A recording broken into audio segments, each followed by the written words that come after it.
the premise of the conference was really interesting. So just bringing people from different communities that are roughly rural, right? This idea of being able to communicate across differences was really appealing. I know that this has been going on for a few, several rounds. And so part of what I was also really fascinated with was just the overall project and how the organizers were able to bring in all these different perspectives to talk about, I think, pretty tough issues, and getting people to be honest and open to other views. It's interesting that after the fact, when a person is thinking, different things will come to your mind. And one is how real the conference was.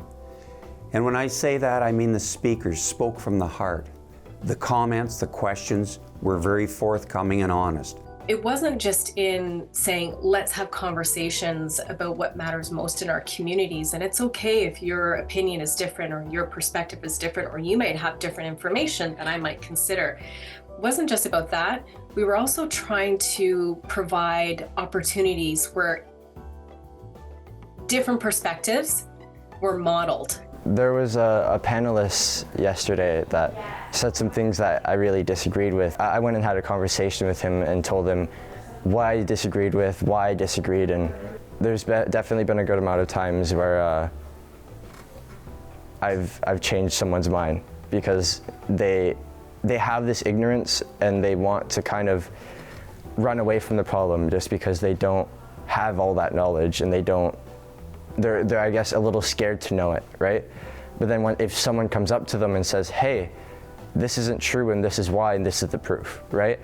Then they don't have that fear anymore, and it kind of gets into the like, okay, I'm seeing what you mean now, and people definitely like stop running, I guess, once it's brought up to them directly. It's okay to disagree, as long as you do it in a respectful manner, because you can always learn from one another. And sometimes the very best ideas percolate from a conversation that maybe was difficult.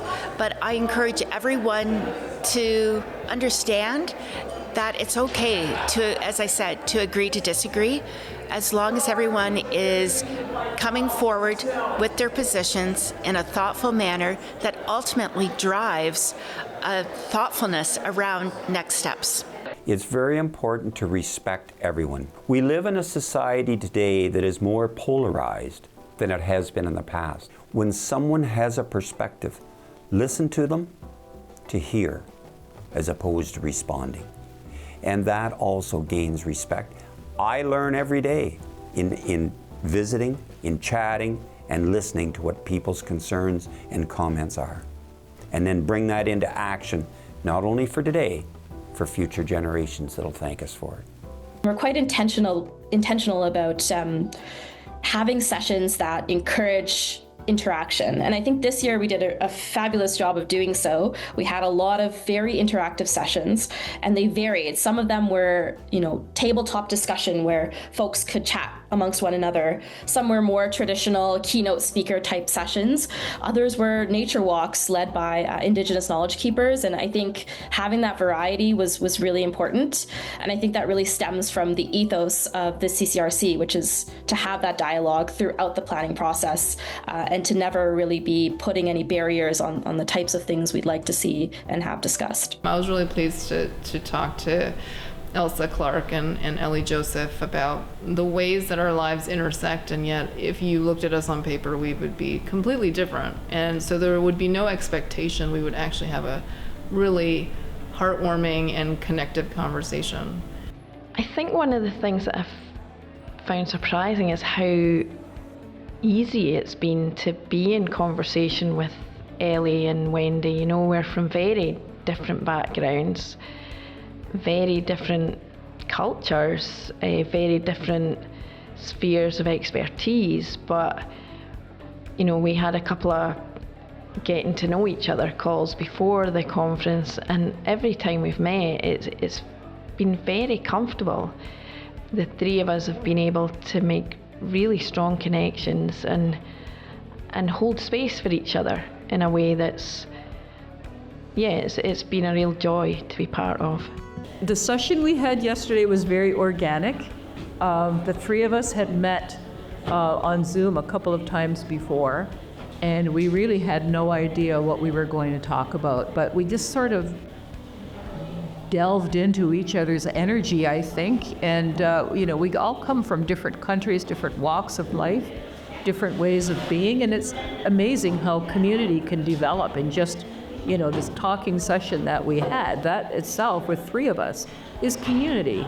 Coming to this sort of workshop is really a nice escape. I don't think that we have these kinds of opportunities. Even in an analog setting, there aren't that many things that we can attend on a day-to-day basis that allow you to not only speak truthfully, but to find people who don't agree with you to also be speaking truthfully and civilly. I think I've heard that comment a lot, that people are impressed with the level of conversation.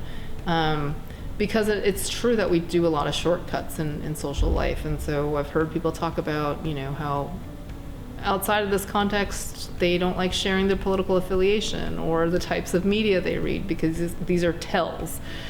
But I think that we need these kind of spaces where even if you're not comfortable sharing those pieces of information, you're able to share how you feel and your other thinking so that we can really understand one another. So it's one incident where leaders need to understand. Let's elect people based on morals and principles, on an express understanding that they will make decisions in the best interest of Canadians, not 1% of Canadians, and not the angry Canadians. This is what leadership does. They listen and they make decisions, and they're fair, they're consistent, they're transparent, and mostly, and for the best part, is they're honest. Our goal was to make a place, space, and time for us to be able to come together, to be able to step into conversation and to feel, hopefully, I don't want to say vulnerable, but feel comfortable enough to be able to have conversation. One of the words that came up in the stories that we were telling this morning was trust and honesty, which to me relates to both trust and truth, but those three words are not synonymous. And it can take time because it can be scary. And I think everybody here has shown a willingness simply by showing up. They want to be themselves. They want to share who that is. They want to learn about other people. But it's still very scary to come into a room, particularly, well, not particularly for me, because I'm sure I'm not alone in this. I only knew Peter here. And I had only met him once and had a few emails and phone calls and Zoom meetings. And I'm here with a friend who's unfortunately been pulled away by family matters because she's from the area. So I'm here surrounded by strangers. And so I'm wanting to be my true self, whatever that means. But it takes me time to kind of find a level of trust, even at just across some storytelling before I can reveal, more about myself. The issues that affect one rural community can be vastly different from another. A lot of the learning can be shared, and some of the lessons kind of go beyond boundaries. But I think it's important that we centralize communities to be able to put on their own type of conference like this. And so it's something that I've been thinking about and has been front of mind. For me, especially coming from out west, I was thinking of ways we can adapt it to fit communities out here. We said, please come for 3 days, and please be willing to step into a space to have some conversations that matter. And so that was a very big ask to make. It wasn't just your normal conference where you're going to go, you're going to sit in an auditorium and just listen, right? And just receive information. You might have some chit chats off to the side. There might be one panel discussion where you can ask a question. So it wasn't that traditional conference that we may have had in the past. This time we were asking delegates to come and bring, basically have conversations and participate right from the get-go. I just want to keep moving things forward. And if that means sitting in uncomfortableness and crying and being really vulnerable and authentic and realizing maybe I'm the issue, then so be it. It's been a really great education for me, and I hope it sparked some inspiration for many, many people to go out into their own communities with the ripple effect. I spoke with Pat Flood. She is a great friend to the Canadian Centre for Rural Creativity, but also a member and head designer for the group creating the Voice of the River Grand River Community Play Project. Pat explained how Peter Smith, CCRC Executive Director, asked her to get involved with the project. Let's do a 310-kilometer play, the length of the Grand River. So it's been 2 years, a little over 2 years, almost 3 years now, that we've been working on this, and we hope to conclude this in another year, in August of 2025. I keep saying this to Peter, I think we're getting more out of this than anyone. It's been a great project, and so we're just, because this project was sponsored by the Centre for Rural Creativity, Peter had the idea that why don't we show people what we're doing, because it fits very much in with the theme, I think, differences. All the different people we've met along the river, their different perspectives, their different stories, what the Grand River means to them, and what they mean to the Grand River, which is one of the questions we ask people. It's just been amazing. I bring a lot of the Grand River through me in my heart and my soul. It's just who I am really connected to. And so the artwork that you see here is actually made by two people as gifts to me because they came on the Touro on the Grand Journey. There's a lot of goals in it. I guess the primary one is to teach people about the Touro Wampum, which is a really, really important treaty among all people on Turtle Island. And actually it's a treaty that should be global because it speaks to us about how we treat each other, even though we may have differences. The Haudenosaunee and the Dutch first established this treaty about 400 years ago. And it was a way of living parallel lives without interfering with each other, and ways of treating each other with peace, friendship, and respect. And over the 400 years, the treaty had been forgotten. And so one of the goals we have is to teach people about this treaty, and it's surprising how many people don't know about it. But it's also to remind ourselves that, this is something that we can attain. We can attain that. There's no truth or reconciliation from the other side, from the Canadian side, right? The problem is there's no truth in the reconciliation. And that's where it starts, right? It's truth and reconciliation, not just throw money at it and reconcile, you know what I mean? The only way to really start is, I feel like, for the actual Canadian people to learn the history. If you want truth and reconciliation, you'll find a way to do it, right? And there's many different ways. There's not one set way to be an ally, you know what I mean?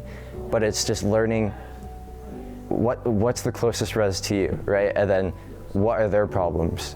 How can I help?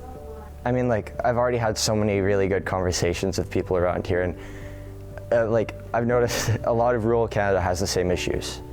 It's just, I feel like it's a bit amplified on the res because it's the res, right?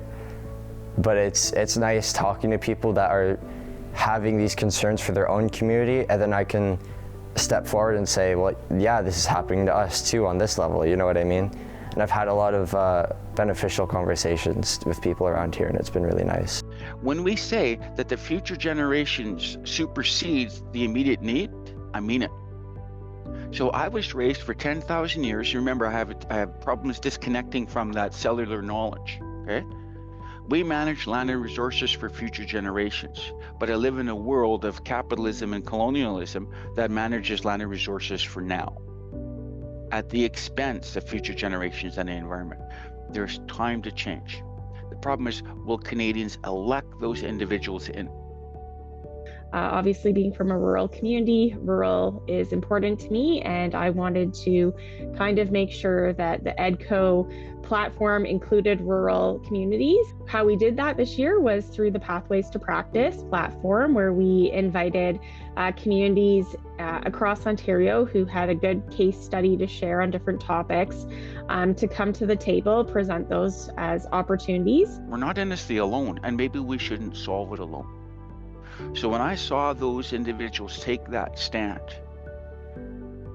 all I could think of is there's always hope. There's hope when people come to events like this. Something that gives me hope is that people are similar no matter where you go.